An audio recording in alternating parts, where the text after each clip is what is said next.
দিনটাই শুরু করছি আজকে কাজ দিয়ে। সকালবেলা ঘুম থেকে উঠেই চলে আসছি আজকে চা করতে। তোমরা তো জানোই আমি আসছি মেকআপ ট্রেনিং নিতে, মানে পার্লারের কোর্স করছি। তারপরে আমি এখন এখানে আসছি আমি রেডি হতে। দেখো কতটা ঝড় হচ্ছে, রেডি হবো কী করে, বাইরে শ্যুট করতে পারিনি, তার জন্য ঘরে চলে আসছি। ঘরে এসে রেডি হয়ে নিয়েছি।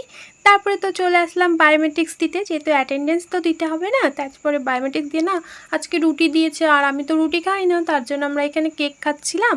তারপরে তো আজকে ছিল আমাদের হেনা ক্লাস, তো আমরা এখানে অয়েল ম্যাসাজ করে নিচ্ছি। এখানে আমার একটা বান্ধবী আমাকে অয়েল ম্যাসাজ করেছিল, যেহেতু আমি হেনা করিনি, শুধু অয়েল ম্যাসাজ করেছি। তারপরে হেনা করে চলে আসলাম খেতে। খুবই খিদু পেয়ে গেছিলো, অনেক দেরি হয়ে গেছিলো। তারপর দেখো হেনা নিয়ে চলে আসছে খেতে। তারপরে তো গিয়ে ধুয়ে দিলাম। তারপরে আমরা আজকে যেহেতু কালকে ছুটি ছিল, তার জন্য আমরা চলে আসছিলাম বিশালে বালুরঘাটে। তারপরে মাসির বাড়িতে গিয়ে রাতে খেয়ে শুয়ে পড়েছিলাম। তো সকালবেলা উঠে না আগে ঘুম থেকে উঠে খেয়ে নিয়েছিলাম ডেয়ারি মিল্ক, যেটা আমার খুব ফেভারিট। আর বিকেলে বেরিয়েছিলাম একটু মোমো খেতে। আর দেখো কতটা ঝড় বৃষ্টি চলে আসছে। আর তারপরে তো বাড়িতে চলে আসছিলাম, বাড়িতে এসে খেয়েছিলাম লুচি পায়েস। আর তোমাদের আমার ভিডিও কেমন লাগে একটু কমেন্ট করে বলবে প্লিজ।